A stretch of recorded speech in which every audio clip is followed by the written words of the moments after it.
We are bypassing the pleasantries today because we are jumping straight into the fire of what is happening with the upcoming cinematic landscape. We're about to take a deep forensic storytelling journey through the staggering revelations surrounding Avengers Doomsday. And let me tell you, we're looking at a collision of elements so massive, it fundamentally rewrites what we thought we knew about the end of the Infinity Saga. The timeline is fracturing. Old heroes and gods are colliding. The very fabric of the multiverse is at stake right now. So get focused, lock in, and let's decode this ultimate collision together. Loki and Captain America, I want you to just pause for a second and really feel the sheer, gravity-defying weight of those two names finally sharing the screen again.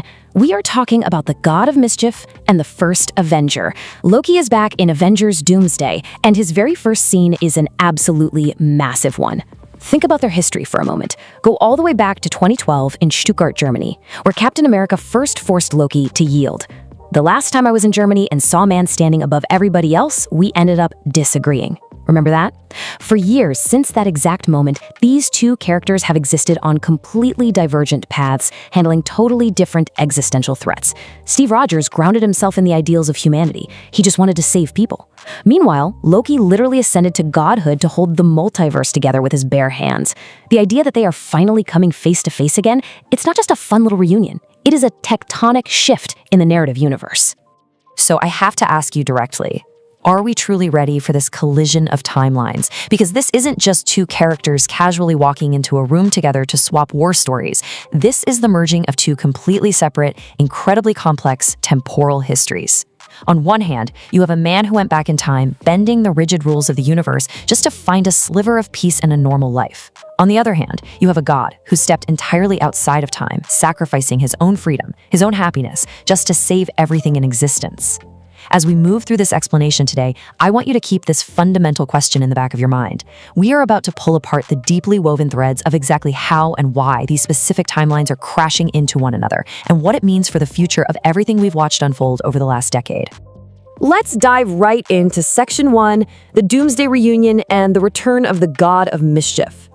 We need to methodically break down Loki's return here, because I cannot stress this enough. This is not a simple cameo. This isn't some post-credit scene where he smirks at the camera, drops a one-liner, and vanishes. No, the scale of the disruption here is completely unprecedented. Loki is literally stepping inside Steve Rogers and Peggy Carter's home. The story instantly picks up right after Steve made that fateful decision to stay in the past at the end of Endgame. Loki is not just appearing in front of Captain America, he is directly intercepting the peaceful, hard-won life of Peggy Carter as well. I want you to imagine the sheer shockwave of that moment. You have a cosmic anomaly, a being who is actively holding the dying branches of the multiverse together, crashing right into a quiet, mid-century domestic sanctuary. It completely upends the closure we thought Steve and Peggy finally had. Let's look closer at the location itself, inside Steve and Peggy's, an anchor in the timeline. We really need to slow down here and meticulously dissect this specific, highly emotional setting. Out of all the places in the infinite multiverse, why this room? Why this house? Steve and Peggy's home is a pivotal anchor point in the timeline that was established after the events of Endgame. Spend a moment contemplating the deep, deep subtext here. You have Loki, a cosmic being who has literally woven the very fabric of time and reality, standing right in the middle of Steve and Peggy's quiet post-Endgame living room. This home represents the ultimate resolution. It's the quiet, happily ever after that Steve Rogers fought a universe-spanning, grueling war to achieve. He thought he had left the fight behind for good. He put the shield in a bag and handed it off. And now, the literal god of time is standing on their living room rug. The emotional contrast between these two monumental figures existing in such a quiet, intimate space is absolutely staggering when you really think about it. Moving on to our next piece of the puzzle, the Old Man Cap mission and those untold stories. We are shifting our focus heavily to Captain America's past right now. Let's act as cinematic detectives for a second and uncover the unresolved mysteries of Steve's final time-bending actions. The crucial point here is this unshown mission, returning the Infinity Stones. Marvel originally planned to actually sew Steve's highly complex, wildly dangerous mission to return the Infinity Stones to their exact proper moments in time, to clip those branched realities. We all saw him step onto that quantum platform with the briefcase of stones and Mjolnir. We saw Bruce Banner push the button, but we never saw the actual journey. How did he reactivate the ether and inject it back into Jane Foster? What in the world did he say to the Red Skull on Vormir when he had to return the Soul Stone to his oldest enemy? This has been a massive, glaring, dangling thread in the lore for years.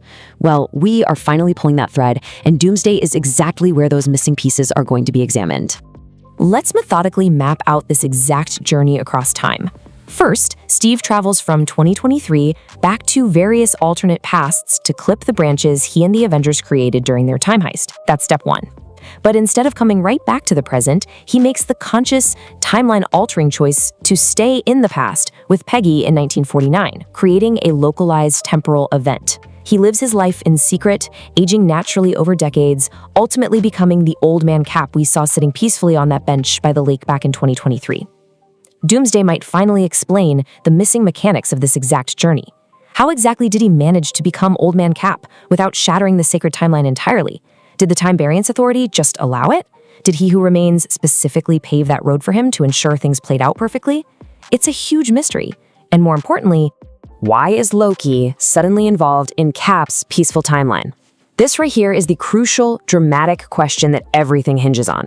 What catastrophic event could possibly force the god of time to crash into this specific, quiet moment in Steve's hidden life? Think about Loki's current burden. He is seated alone at the center of the world tree, keeping infinite, struggling realities alive with his own essence. Steve Rogers, on the other hand, closed his loop. He retired. He's done. So why is a multiversal entity breaking down his front door? For Loki to physically leave his post, the danger must be completely unprecedented. We have to look at what is happening on a much grander, cosmic scale to find the absolute answer to this mystery. Which brings us to our next major turning point: abandoning the Citadel, the ultimate cosmic pivot. We are pivoting the narrative from a localized mid-century living room to a grand, terrifying cosmic scale. Let's walk step by step through Loki's earth-shattering narrative decisions. First, he leaves the TVA behind. Second, he abandons He Who Remains Citadel at the end of time. And third, he enters the collapsing multiverse. Think about the incredible, heartbreaking tension here. We watched Loki sacrifice absolutely everything. We watched him grab those dying timeline branches, holding them together with his own magic, elevating himself to the absolute apex of control just to give his friends a chance at life. He condemned himself to eternal isolation.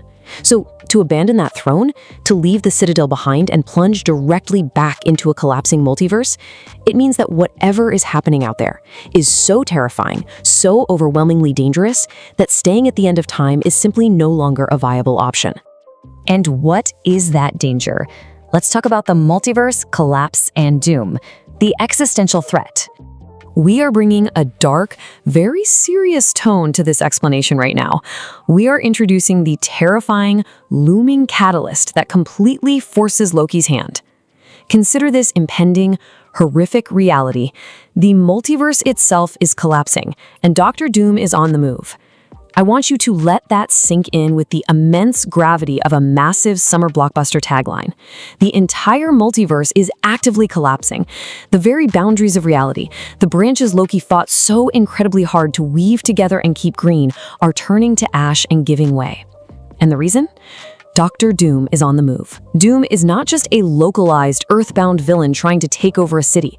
His very movements, his unmatched intellect, and his terrifying ambition represent the existential threat that is actively shattering the multiverse into pieces.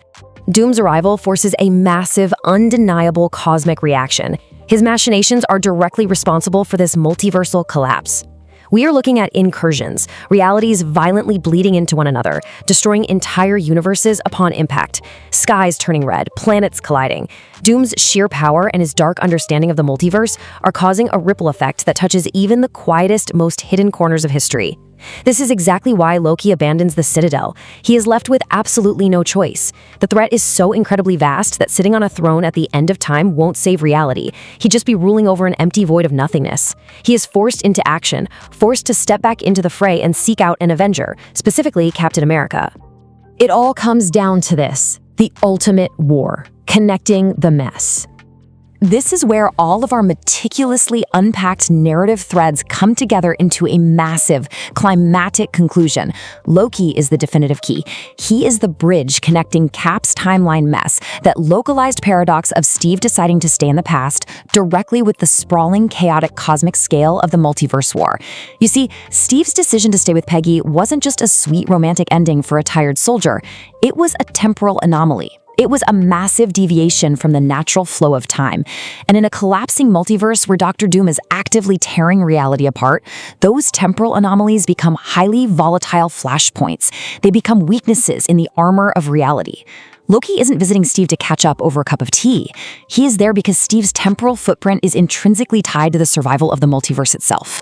Which brings us to our final provocative thought to end on today. When Cap's timeline mess inevitably collides with the multiverse war, who will actually survive Doom's arrival? We have taken a deep dive into the lingering mysteries of Old Man Cap. We've witnessed the heavy gravity of Loki's drastic abandonment of his throne at the end of time. And we now know that the multiverse is buckling and collapsing under the sheer, terrifying weight of Doctor Doom's arrival. This quiet, idyllic 1940s living room in the past is about to become ground zero for the ultimate war. The collision of these two titans, a man out of time and the god who controls it, marks the definitive beginning of the end. The board is fully set, the timelines are violently colliding, and nothing in this cinematic universe will ever be the same again.